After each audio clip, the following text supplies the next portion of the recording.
Praise lord. హల్లెలూయా. దేవునికి స్తోత్రం. హల్లెలూయా. గడిచిన పునరుద్ధాన దినం నుంచి ఇక పునరుద్ధాన దినం వరకు దేవుడు మనందరినీ కూడా ఆయన రెక్కల చాటును దాచి భద్రపరిచి ఈ స్థలములో ఈ రీతిగా దేవుని నామాన్ని మహిమపరచడానికి దేవుడిచ్చిన ఈ గొప్ప అవకాశాన్ని బట్టి ప్రభు నామాన్ని స్తుతిస్తూ చేరి వచ్చిన మీ అందరికీ యేసు ప్రభు నామంలో వందనాలు. వందనాలు చెప్పుకోండి.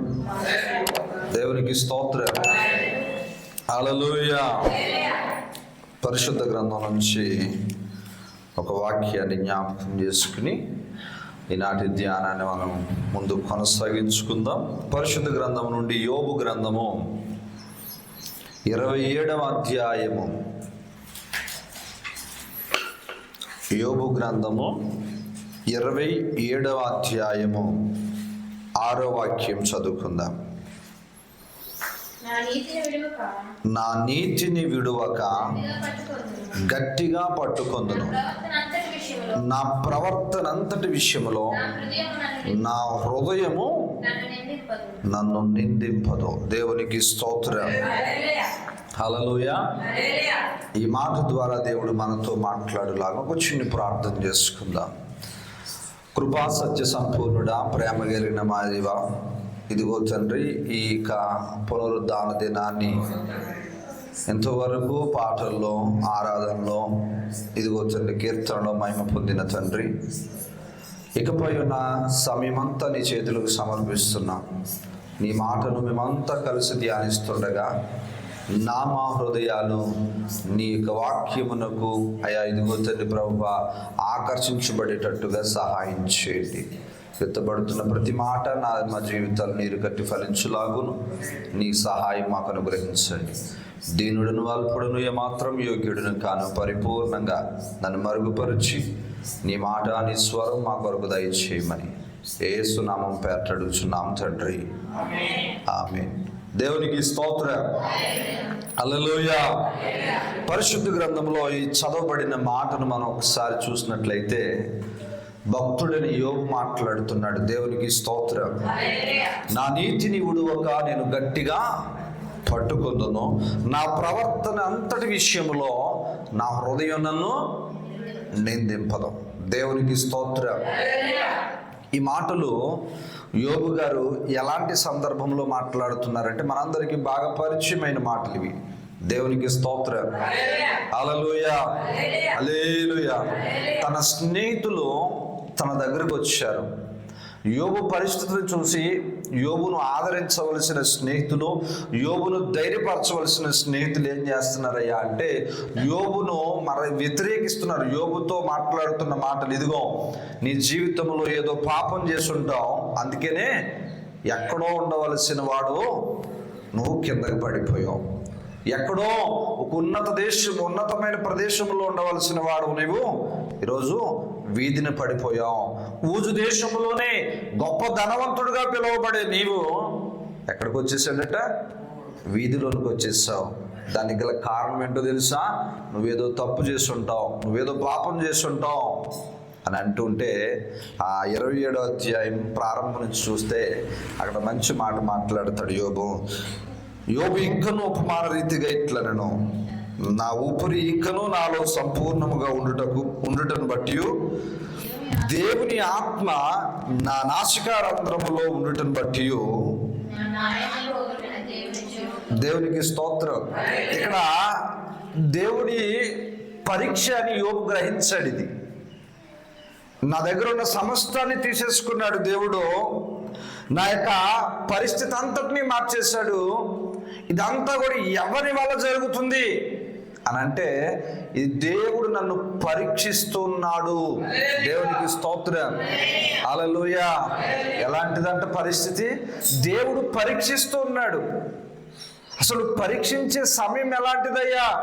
ఎలాంటి సమయాల్లో పరీక్షిస్తాడు దేవుడు అని అంటే అన్నీ ఉన్నప్పుడు సంతోషంగా ఉంటున్నాం కదా, ఆ యొక్క అన్నీ కలిగి ఉంటున్నాం కదా, అన్నీ ఉన్నప్పుడు మనం సంతోషంగా ఉన్నప్పుడు దేవుడిని ఒకసారి మనం మర్చిపోతూ ఉంటాం.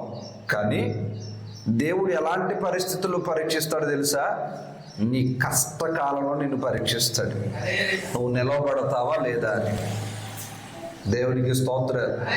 హల్లెలూయా. ఎలాంటి సమయంలో?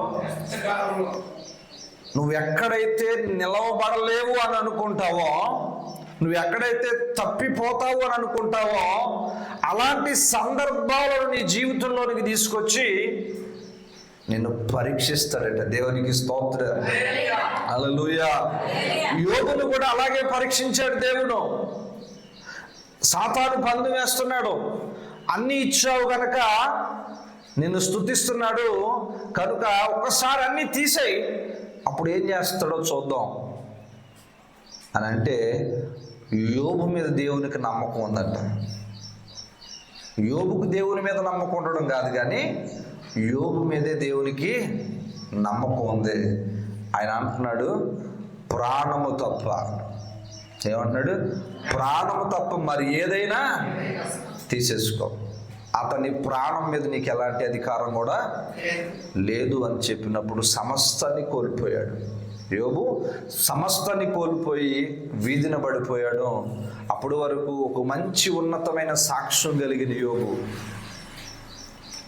ఒక ఉన్నతమైన స్థితిలో ఉన్న యోబు ఇప్పుడు ప్రజలందరి నోట కూడా ఏదో పాపం చేశాడు, ఏదో తప్పు చేశాడు అని సూటిపోటి మాటలతో ఆయన హృదయాన్ని గాయపరుస్తూ ఉంటే ఆయన చెబుతున్న మాటలు ఇవి. దేవునికి స్తోత్రం.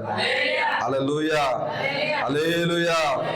అక్కడ నిశ్చయముగా నా పెదవులు అబద్ధము పలుకుటలేదు. యోబు మాట్లాడుతున్న మాటలు ఇవి. నా పెదవులు, నేను చెప్పేది నిజమే, నా దేవుడు నన్ను పరీక్షిస్తున్నాడు. దేవునికి స్తోత్రం. నేను అబద్ధం ఆడటం లేదు.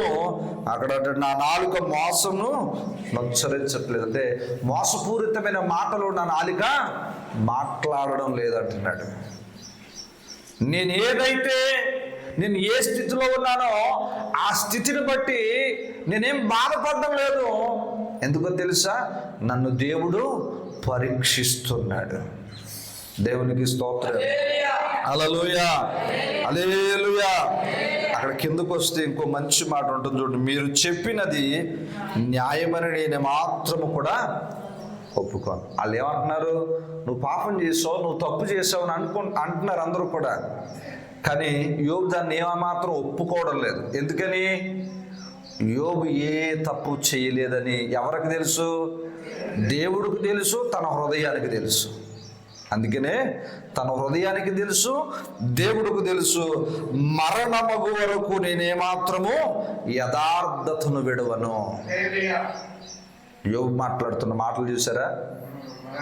ఎలాంటి పరిస్థితుల్లో మాట్లాడుతున్నాడు ఈ మాటలు అని అంటే, అన్నీ ఉన్నప్పుడు మాట్లాడడం లేదు, అన్నీ ఉన్నప్పుడు మాట్లాడడం లేదు, బలం ఉన్నప్పుడు మాట్లాడడం లేదు, శక్తి ఉన్నప్పుడు మాట్లాడడం లేదు, బంధువులు ఉన్నప్పుడు మాట్లాడడం లేదు. ఎవరు లేని సమయంలో మాట్లాడుతున్నాడు ఈ మాటలన్నీ కూడా. దేవునికి స్తోత్రం. హల్లెలూయా. మరణం అగు వరకు నేనేమాత్రమును కూడా యథార్థతను నేను విడిచిపెట్టను. యోబుకున్న ఒక మంచి లక్షణం ఏంటో తెలుసా అండి? యథార్థత.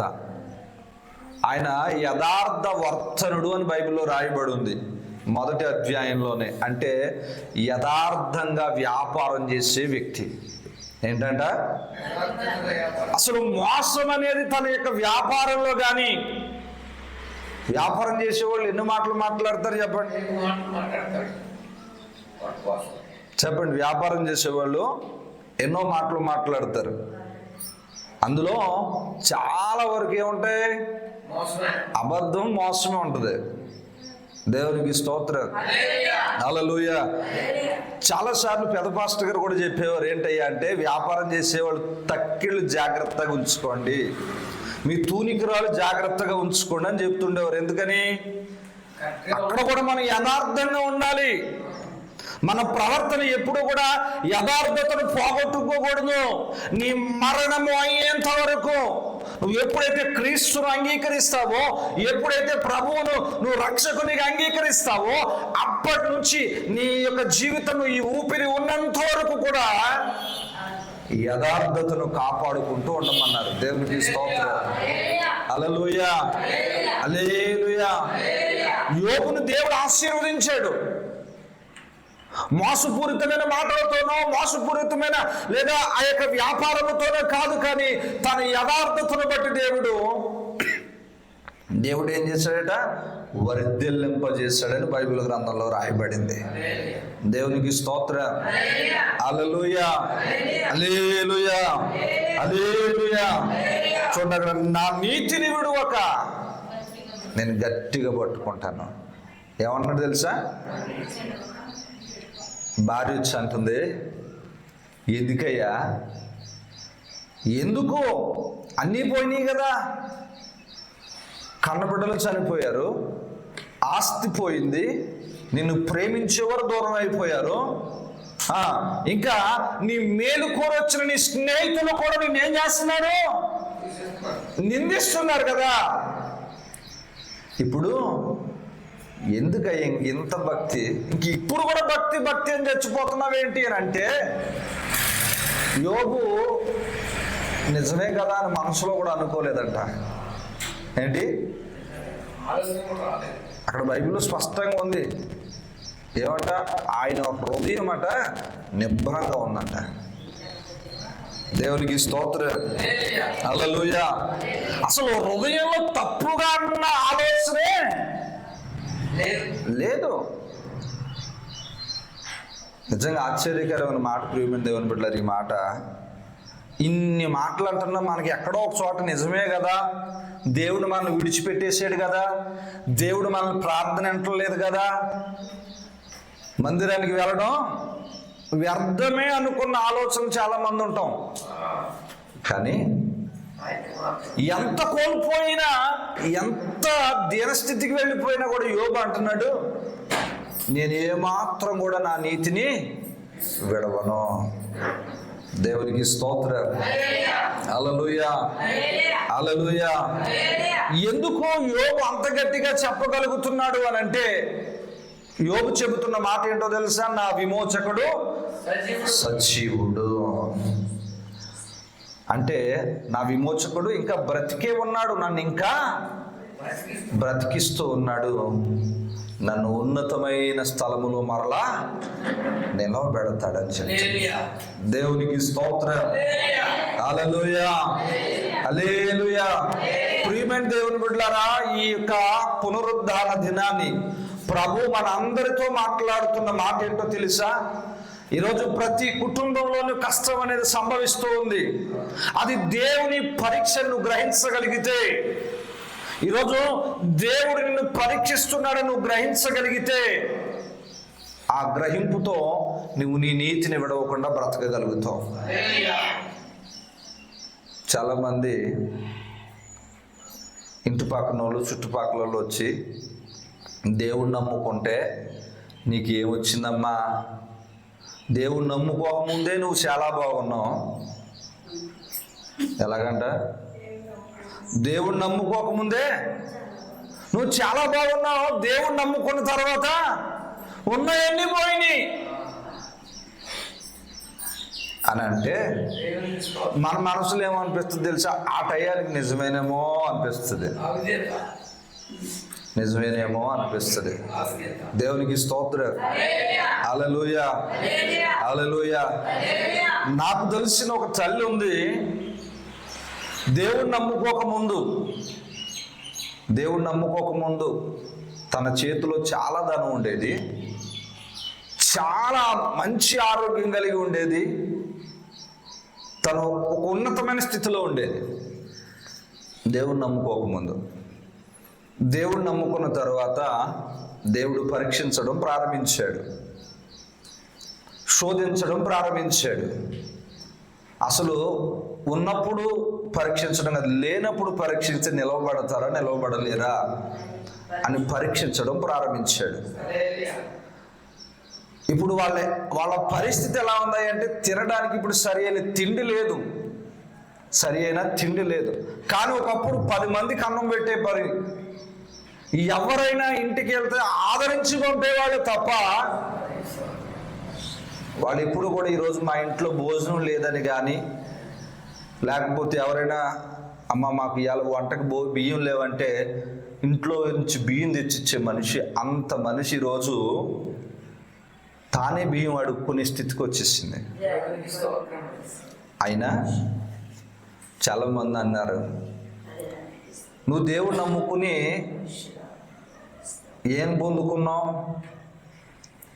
దేవుడు నమ్ముకుని ఏం పొందుకున్నావు అని అంటే, అది చలి చెప్పే మాట ఏంటో తెలుసా? ఆ అమ్మ చెప్పే మాట ఏంటో తెలుసా? దేవుడు నమ్ముకుని కాదు కానీ నా బ్రతుకులో జరిగిన కొన్ని పొరపాట్ల వల్ల నేను ఈ స్థితికి వచ్చానే తప్ప నా దేవుడు నమ్ముకుని నేను ఎప్పుడూ సిగ్గుపరచబడలేదు. ఎలాంటి ఉంటుందంటే, ఇప్పుడు ఎవరికైతే అన్నం పెట్టి బియ్యం ఇచ్చిందో వాళ్ళ దగ్గరికి వెళ్ళి అడుక్కుంటుంది, అయినా బాధపడలేదు. ఎందుకో తెలుసా? నేను చేసిన పొరపాట్లే నన్ను ఈ స్థితికి తీసుకొచ్చాయే తప్ప ఈరోజు దేవుడు నమ్ముకోవడాన్ని బట్టి నేను ఈ స్థితికి నేను రాలేదని నిర్భయంగా చెప్పగలుగుతుంది. నిర్భయంగా చెప్పగలుగుతుంది. ఈరోజు నేను అంటాను, ప్రియమైన దేవుని బిడ్డ, నువ్వు దేవుడు నమ్ముకోవడాన్ని బట్టి, దేవుడు నమ్ముకుంటే దిగజారిపోతావు, దీనస్థితికి వెళ్ళిపోతావు అని దేవుడు చెప్పట్లేదు. కానీ నువ్వు పరీక్షించబడుతున్నావా? పరీక్షింపబడుతున్నప్పుడు కొన్నిటిని కోల్పోవలసి వస్తుంటుంది. ఏం పోతుంది? కొన్ని విషయాలను కోల్పోవలసి వస్తుంది. కొన్నింటికి నువ్వు దూరంగా ఉండవలసి వస్తుంది.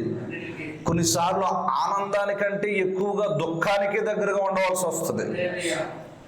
అలాంటి సమయంలో కూడా నువ్వు భక్తిని విడవకుండా, నీ నీతిని విడవకుండా నువ్వు పట్టుకుని ప్రభు ఎదుట ప్రార్థన చేయగలిగితే ఆయన నీ మొర వినే దేవుడై ఉన్నాడు.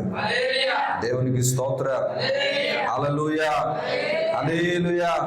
నేను ఇంకొక మాట అంటాను, నీ హృదయం ఎప్పుడు కూడా నిన్ను నిందించకూడదు. నీ కాన్షియస్ అంటారు ఇంగ్లీష్లో. కాన్షియస్ అంటే నీ మనస్సాక్షి. ఏంటి? నీ మనస్సాక్షి ఎప్పుడు నిన్ను వేలెత్తి చూపించకూడదు. అప్పుడు నువ్వు ఒకవేళ దీనస్థితిలో ఉన్నా, లేకపోతే నువ్వు ఎంత దిగుబడిపోయి ఉన్నా సరే, నీ హృదయం నిన్ను ఎప్పుడూ ప్రశ్నించకుండా నువ్వు చేసేది కరెక్ట్, నువ్వు చేసేది మంచిదే అని నీ హృదయం ఎప్పుడూ చెప్పుతూ ఉంటే నీ బ్రతుకుని ఈరోజు కాకపోతే రేపు దేవుడు ఖచ్చితంగా దీవించడానికి సిద్ధంగా ఉన్నాడు. కానీ నీ యొక్క మనస్సాక్షి నిన్ను ప్రశ్నించకుండా ప్రభు ఎదురు నిలవబడగలిగే బ్రతుకు మనం బ్రతకాలి. దేవునికి స్తోత్రం. హల్లెలూయా. నేను ఎందుకు చెప్తున్నా అంటే, మనుషులు పలు రకాలైన మనుషులు నువ్వు న్యాయంగా బ్రతికినా ప్రశ్నిస్తారు, నీతిగా బ్రతికినా ప్రశ్నిస్తారు, నువ్వు న్యాయంగా సంపాదించినా ప్రశ్నిస్తారు, నువ్వు ఎలాగా ఉన్నా సరే ప్రశ్నిస్తాడు. ప్రశ్నించే వాళ్ళు చాలా మంది ఉంటారు, కానీ నీ హృదయం నిన్ను ప్రశ్నించకుండా ఉంటే చాలా మంచిది. నేను అంటాను, ఈ లోకంలో చాలా మంది నిన్ను ప్రశ్నిస్తూనే ఉంటారు, ప్రశ్నించే వాళ్ళు ఎక్కువ. నేను అంటాను, నువ్వు వాళ్ళని గురించి బాధపడొద్దు, ముందు నీ హృదయం నిన్ను ప్రశ్నించకుండా ఉంటే చాలు. నీ హృదయం నిన్ను ఇదిగో నువ్వు తప్పు చేసావు, నీవు పలానా స్థితిలో నువ్వు తప్పు చేసావు, పలానా దగ్గర నువ్వు ఉన్నావు, పలానా స్థితిలో పడిపోయావని నీ హృదయం నిన్ను ప్రశ్నించకుండా ఉంటే అది దేవుని సన్నిధిలో నేను ఎక్కడికో ఉన్నతమైన స్థితికి తీసుకెళ్ళగలిగే అనుభవం నీకున్నట్టే. దేవునికి స్తోత్రం. హల్లెలూయా, హల్లెలూయా. ఈరోజు చాలా మంది మన బ్రతుకుల్లో ఎదటోళ్ళు ప్రశ్నిస్తున్నారని బాధపడిపోతాం, కానీ అసలు నీ హృదయం నిర్మలంగా ఉండి, నీ హృదయం, నీ కాన్షియస్ అంటే నీ మనస్సాక్షిని నువ్వు ప్రశ్నించకుండా ఉంటే దానికి మించిన గొప్ప ఆశీర్వాదం నీ బ్రతుకులో మరొకటి లేదు. దేవునికి స్తోత్రం. హల్లెలూయా, హల్లెలూయా. ఎందుకంటే ఇది మన దగ్గర నుంచి ఎవరు తీసివేయలేరు. హృదయాన్ని ఎవరైనా తీసివేయగలరా? దేవునికి స్తోత్రం. మన హృదయాన్ని, మన మనస్సాక్షిని మరొకరు వచ్చి తీసివేయలేరు. అది ఎప్పుడు మనతోనే ఉంటుంది. దాన్ని అది ఎప్పుడు మనం ప్రశ్నిస్తూ, మన ప్రశ్నలకు లేదా ఆ మనస్సాక్షి లేదా ఆ యొక్క హృదయం వేసే ప్రశ్నలకు నువ్వు జవాబు చెప్పుకొనగలిగితే నీకు నీ మనస్సుకు శాంతి అనేది ఉంటుంది. దేవునికి స్తోత్రం.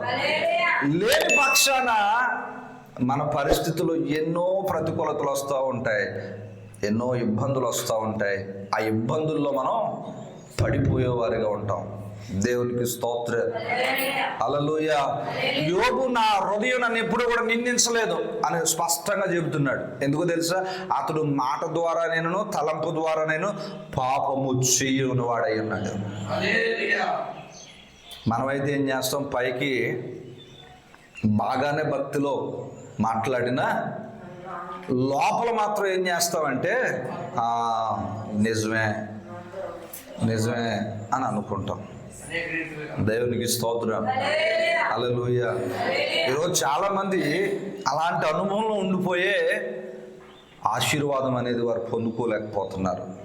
పోగొట్టుకున్న దాన్ని ఎందుకు పొందుకోలేకపోతున్నారు?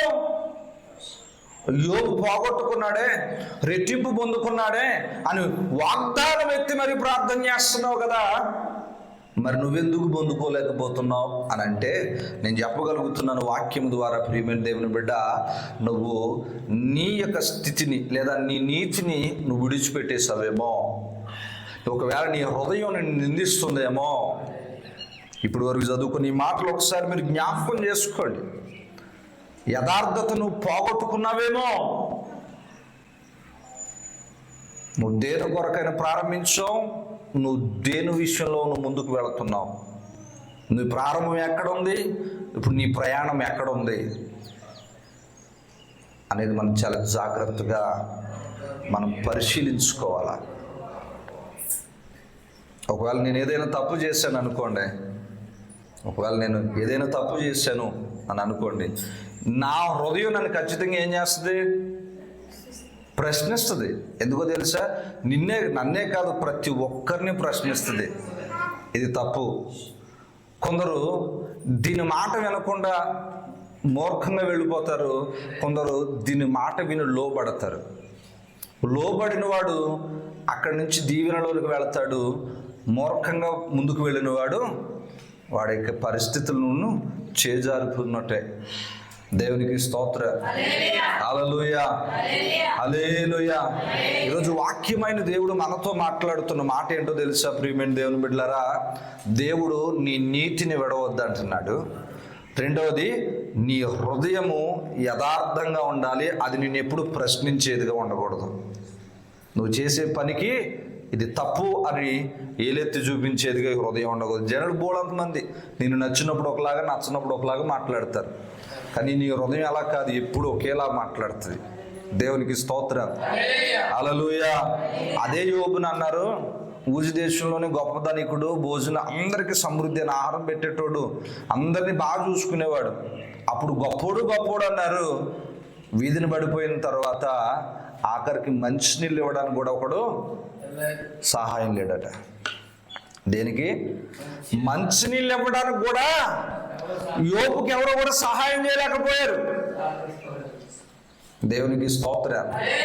హల్లెలూయా, హల్లెలూయా.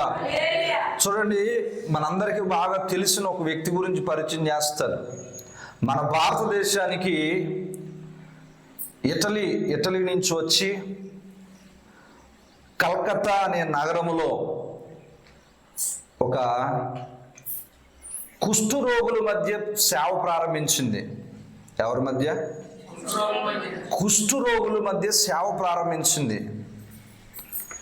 సేవ ప్రారంభించినప్పుడు కొంతమంది బాగా ఆ తల్లి హృదయం దేవుని హృదయం. అందుకనే ఎక్కడి నుంచో దేశము కాని దేశం నుంచి వచ్చి దేశం నుంచి వచ్చి ఇక్కడ ఈ భారతదేశ ప్రజలకు సహాయం చేస్తుంది. మనమేమో ప్రజలందరినీ కూడా దూరంగా పారేస్తున్నాం. ఈ కుష్ఠరోగం వచ్చిన వారందరినీ కూడా ఎక్కడ పారేస్తున్నాం?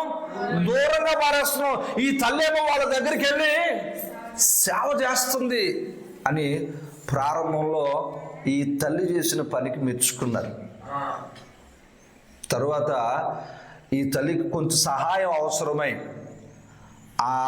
ఎక్కడి నుంచి అయితే వచ్చిందో అక్కడి నుంచి కొంత ధనం తెచ్చుకునేది.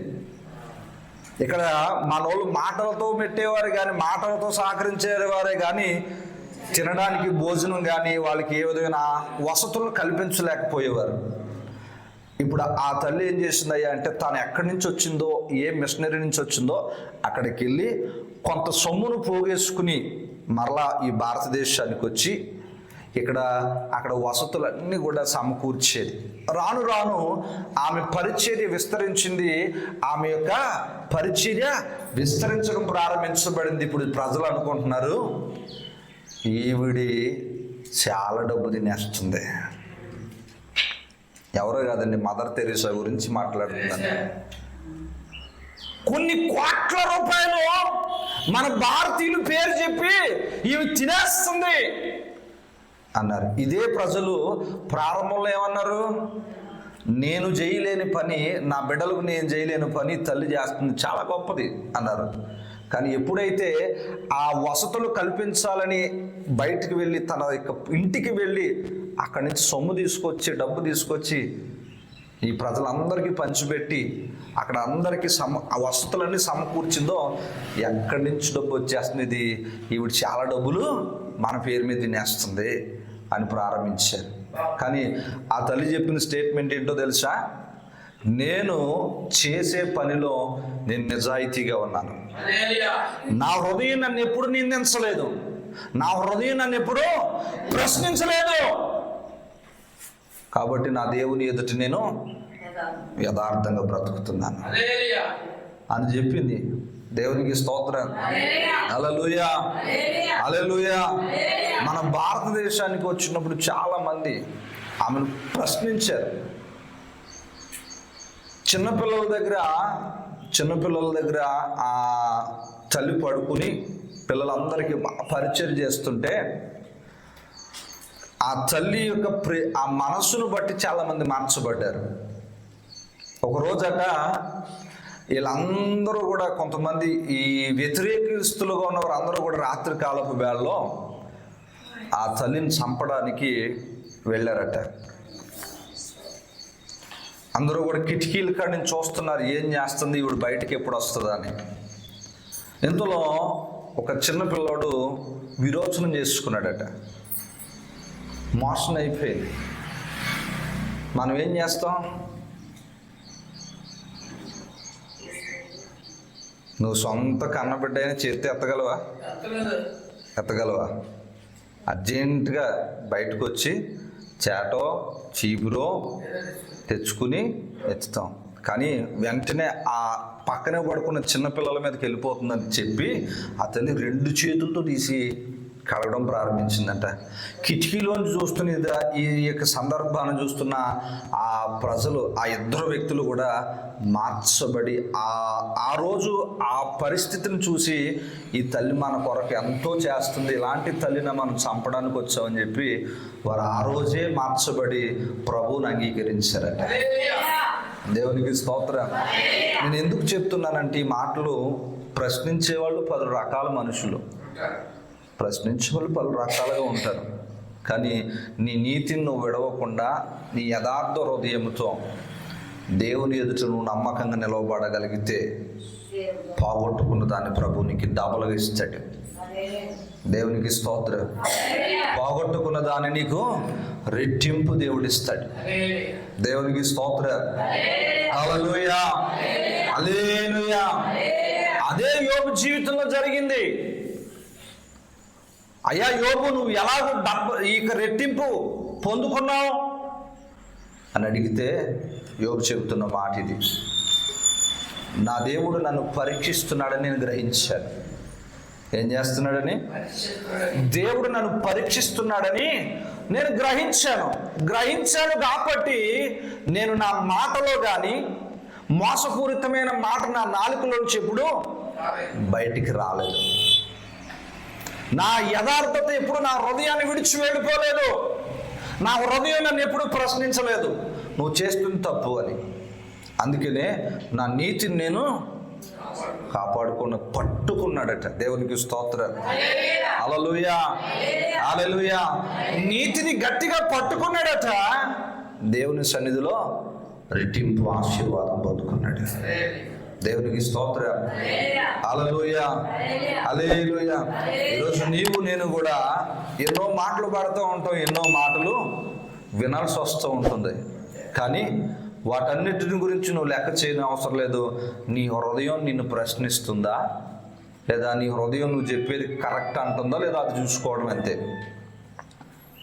పలు రకాలైన ప్రశ్నలు, పలు రకాలైన మాటలు మనకు వినబడుతూనే ఉంటాయి. యోబుకు వినబడినట్టుగా, యోబు జీవితంలో జరిగినట్టుగా, యోబును ఆ యొక్క మాటల చేత గాయపరచబడినట్టుగానే ఉండి ఉండొచ్చు. దేవుడు మనందరితో మాట్లాడుతున్న మాట, నీ విమోచకుడు ఇంకా సజీవుడు. నిన్ను విమోచించడానికి మాట్లాడుతున్న దేవుడు ఇంకా బ్రతికి నీతో మాట్లాడుతున్నాడు. బ్రతికే ఉన్నాడు ఆయన. దేవునికి స్తోత్రం. హల్లెలూయా, హల్లెలూయా. ఈరోజు మనం జాగ్రత్తగా పరిశీలించుకోవాలి. దేన్నంటే హృదయం ఏం చెబుతుంది, మన మనస్సాక్షికి మనం లోబడి జీవిస్తున్నామా లేదా. దేవునికి స్తోత్రం. హల్లెలూయా, హల్లెలూయా, హల్లెలూయా. నా ప్రవర్తన అంతటి విషయములో నా హృదయం నన్ను ఎప్పుడు కూడా నిందింపదు. దేవునికి స్తోత్రం. హల్లెలూయా.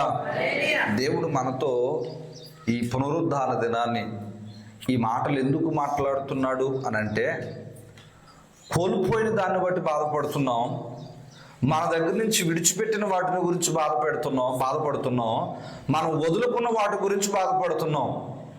కానీ పొందుకోవలసి ఉన్న దాని గురించి ఎప్పుడు మనం ఆలోచించట్లేదు. పొందుకోబడుతున్న ఆ యొక్క అసలైన దేవుని యొక్క దీవెన అనేది మన జీవితంలో రావడం లేదు అని బాధపడడం లేదు. కానీ విడిచిపెట్టిన వాటి గురించి, కోల్పోయిన వాటి గురించి బాధపడుతున్నావు. అసలు నువ్వు మరలా దేవుని సన్నిధిలో నువ్వు ఏ విధంగా దేవుని యొక్క ఆశీర్వాదం పొందుకోవాలా, దేవుని యొక్క సన్నిధిలో దేవుని యొక్క కార్యాలను మరలా చూడగలగాల అనే ఆలోచన నీ జీవితంలోనికి రావడం లేదు. అందుకని ప్రభుతో మాట్లాడుతున్నాడు, నువ్వు మరలా నీ జీవితాన్ని కట్టుకోవాలా, నీ బ్రతుకును మరలా మనం కట్టుకోవడానికి ఈరోజు తీర్మానం తీసుకోగలగా. దేవునికి స్తోత్రం. హల్లెలూయా, హల్లెలూయా, హల్లెలూయా. యోబు జీవితం అంతా ఇప్పటికీ సాక్ష్యంగా మాట్లాడుతున్న మాట ఏంటో తెలుసా? మనందరితోని ఆయన యథార్థంగా నిలవబడ్డాడు, నీతిగా నిలవబడ్డాడు. అన్నంత మాత్రాన కష్టాలు రాకపోలేదు.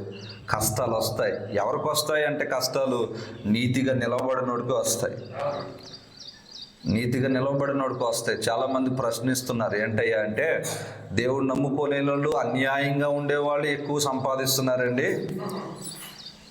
దేవుడు నమ్ముకుని యథార్థంగా వ్యాపారం చేస్తున్నాం, యథార్థంగా ఉద్యోగంలో ఉంటున్నాం, యథార్థంగా భక్తిలో ఉంటున్నాం, అయినా మాకు ఎలాంటి ఆశీర్వాదం ఎందుకు రావటం లేదు అదంటే, బైబిల్ గ్రంథంలో ఉంది, భక్తిహీనులు అంటే యొక్క ఆశీర్వాదం ఉదయాన్ని పోస్తుందట, సాయంత్రానికి అది ఏమవుతుంది, వాడబారిపోతుంది. అది గడ్డి పువ్వు వంటిదని బైబిల్లో రాయబడి ఉంది. కనిపిస్తుంది, పచ్చగానే కనబడుతుంది, కంటికి చూడడానికి ఆనందంగానే ఉంటుంది. కానీ దాని యొక్క ఎంతవరకు ఉంటుందయ్యా అంటే అది కొంతవరకే ఉంటుంది. దేవునికి స్తోత్రం. అదే నీతిమంతుడి గురించి చెప్తా అంటాడు, నీతిమంతుడు ఖర్జూర వృక్షం లాంటి వాడు అని చెప్తాడు. ఎలాంటి వాడు చెప్పండి? ఎలాంటి వాడు?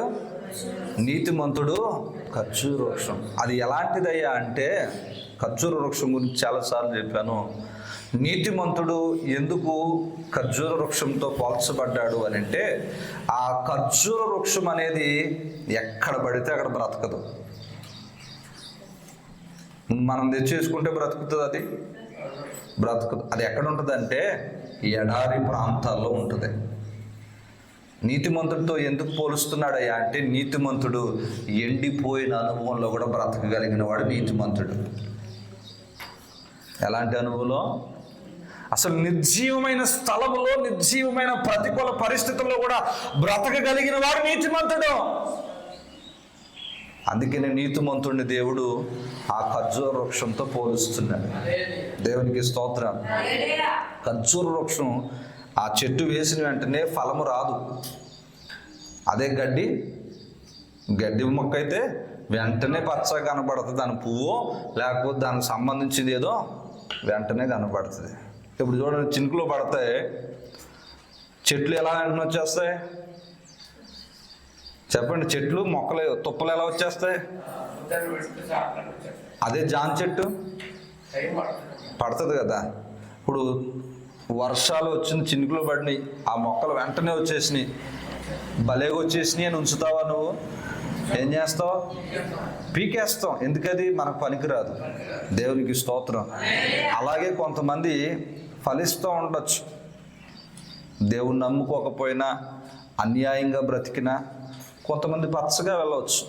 కానీ దేవుడు వారిని భక్తిహీనులుగా పిలిచాడు, నేను నీతిమంతునిగా పిలిచాడు. నీతికి ఆధారమగు దేవుడు నిన్ను పిలిచాడు. దేవునికి స్తోత్రం. ఆయన పిలిచిన వాడు చెబుతున్నాడు, నీవు ఖర్జూర వృక్షం వలె మొగ్గ వేయదు అని అంటున్నాడు. ఎలాంటి పరిస్థితుల్లో? ఏమీ లేని పరిస్థితుల్లో, నీరు లేని పరిస్థితుల్లో కూడా ఆ చెట్టు బ్రతకగలుగుతుంది. దేవునికి స్తోత్ర. అందుకని దేవుడు నిన్ను నీతిమంతునితో, ఆ యొక్క నీతిమంతుడు ఖర్జూర వృక్షంతో పోలుస్తున్నాడు. నిన్ను కూడా నీ నీతిని విడువకుండా పట్టుకోమంటున్నాడు. యోబు అదే పట్టుకున్నాడు, నీతిని పట్టుకున్నాడు. యోబు కూడా ఖర్జూర వృక్షం వలె మువ్వ వేశాడు. దాని యొక్క వేరు గురించి చెప్పాలంటే ప్రియమైన దేవుని బిడ్డలారా, ఖర్జూర వృక్షం వేరు అనేది చాలా ప్రత్యేకమైనది. అది మిగతా చెట్లు వలె ఎక్కడ పడితే అక్కడికి వెళ్ళిపోదు. అది ఆ మొక్క వేసిన ఆ స్థలములోనట నీరు క్రింద ఉంటే ఎంత లోతుకుంటే అంత లోతుకు వెళ్ళిపోద్దంట వేరు. ముందుగా మొక్క అనేది చిన్నదే ఉంటుంది, ముందు ఏం వెళ్తుంది? ముందు ఆ చెట్టు యొక్క వేరు నీటి అడుగు భాగంలో ఉన్న అడుగున నీటిలోనికి వెళ్ళేంత వరకు కూడా ఆ వేరు లోనకి వెళుతూనే ఉంటుంది. ఎప్పుడైతే ఆ నీటిలో ఆ వేరు మునుగుతుందో అప్పుడు ఆ వేరు ఏమవుతుందంట? ఆగిపోతుంది. అప్పుడు చెట్టు పెరుగుతూ మొదలెడుతుంది. అంతవరకు ఈ చెట్టు చిన్నదిగానే ఉంటుంది. దేవునికి స్తోత్రం. హల్లెలూయా. రెండవది, ఈ వేరు తన్నేటప్పుడు, ఈ ఖర్జూర వృక్షం వేరు తన్నేటప్పుడు దానికి ఒక మంచి ప్రత్యేకత ఉంది. ఆ ప్రత్యేకత ఏంటయ్యా అంటే, ఇప్పుడు ఏదైనా బండ, ఏదైనా రాయి అడ్డొచ్చింది అనుకోండి, మిగతా చెట్లు ఏం చేస్తాయి? వేరంటే పక్కకి వెళ్ళిపోతాయి. ఏం చేస్తాయి? పక్కకి వెళ్ళిపోతాయి. మరలా కిందకు చూడవు ఈ చెట్టు, ఈ యొక్క వేర్లు. వేప చెట్టు కానీ మరి ఏ చెట్టు అయినా కానీ అక్కడ రాయి కానీ బండ ఉందంటే ఆ బండ మీద నుంచి ఏం చేస్తాయంటే పక్కకి వెళ్ళిపోతాయి, ఇటు ఇటు.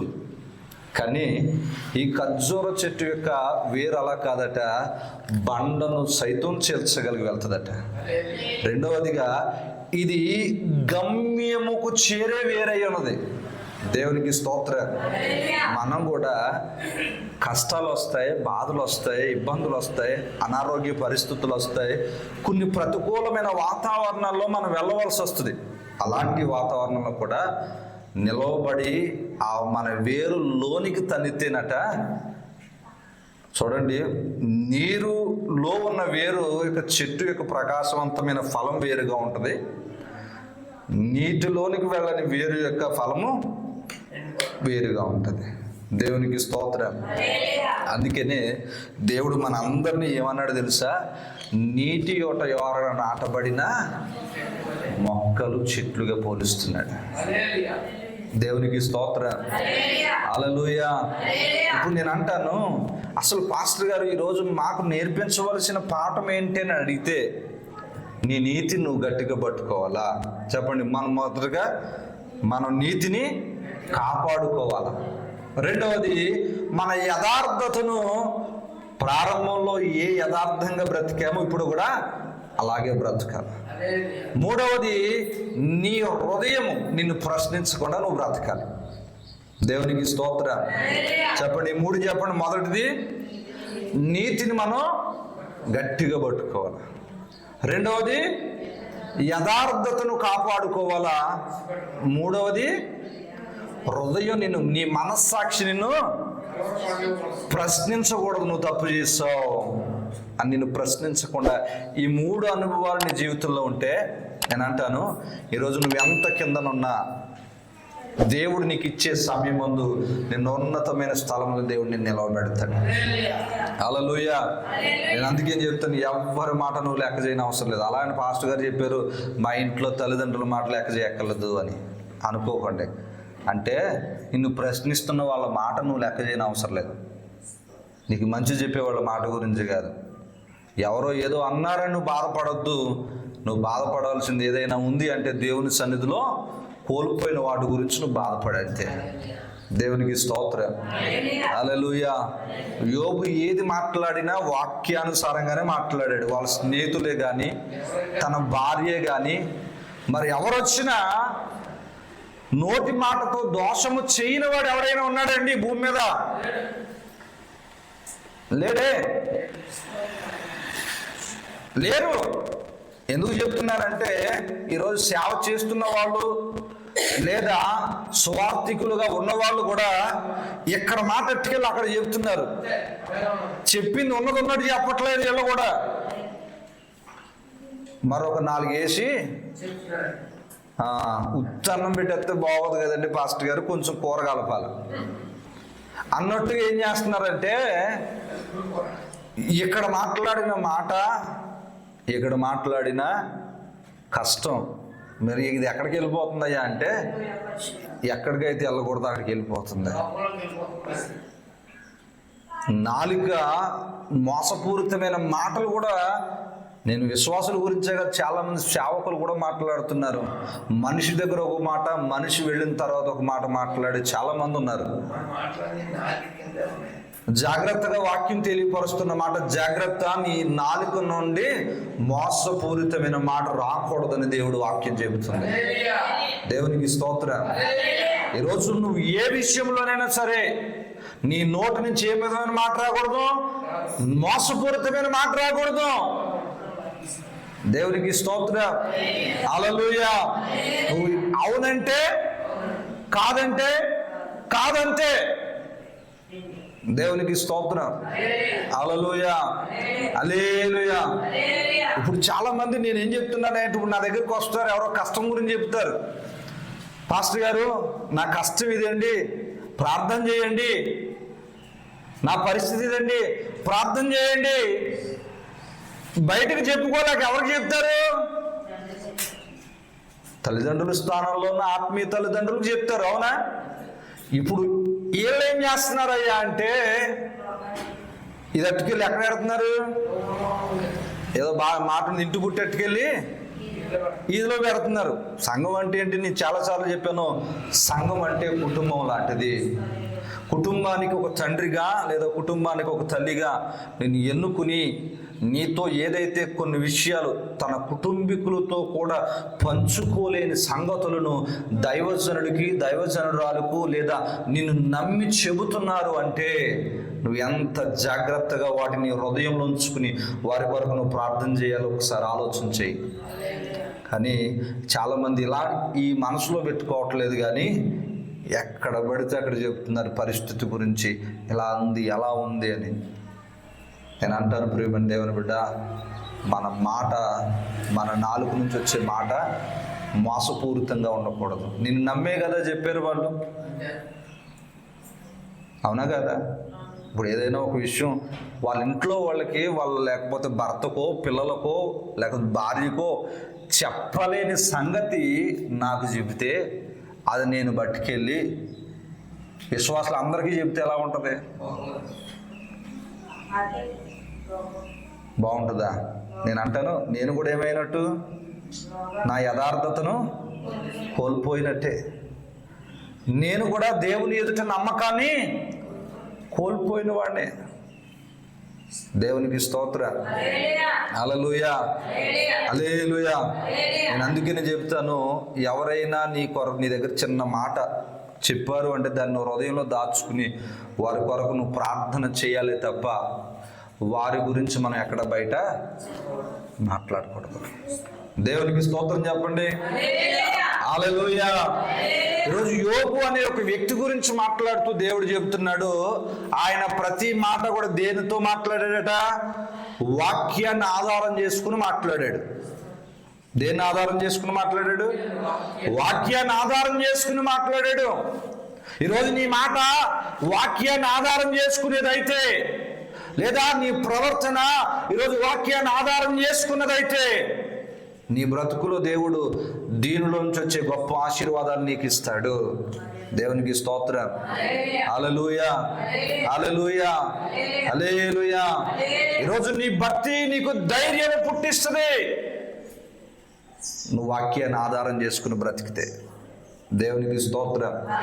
కాబట్టి మనందరం కూడా ఈ 3 విషయాల్లో జాగ్రత్తగా ఉందాం. నీతిని కాపాడుకుందాం, యథార్థతను కాపాడుకుందాం. మన హృదయం, మన మనస్సాక్షి మనల్ని ప్రశ్నించకుండా మన హృదయం, మన యొక్క భక్తిని, మన యొక్క వ్యక్తిగత జీవితాన్ని కూడా ఏం చేసుకోవాలట? కాపాడుకుంటూ ముందుకు కొనసాగేవారుగా ఉందాం. దేవుడి కొద్ది మాటలు మనందరి వినికిడిలో దీవించి ఆశీర్వదించునుగాక. ఆమేన్.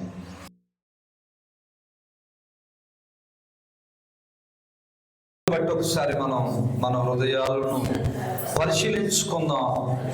దేవుడు నిన్ను పరీక్షిస్తున్నాడే తప్ప నిన్ను విడవలేదు.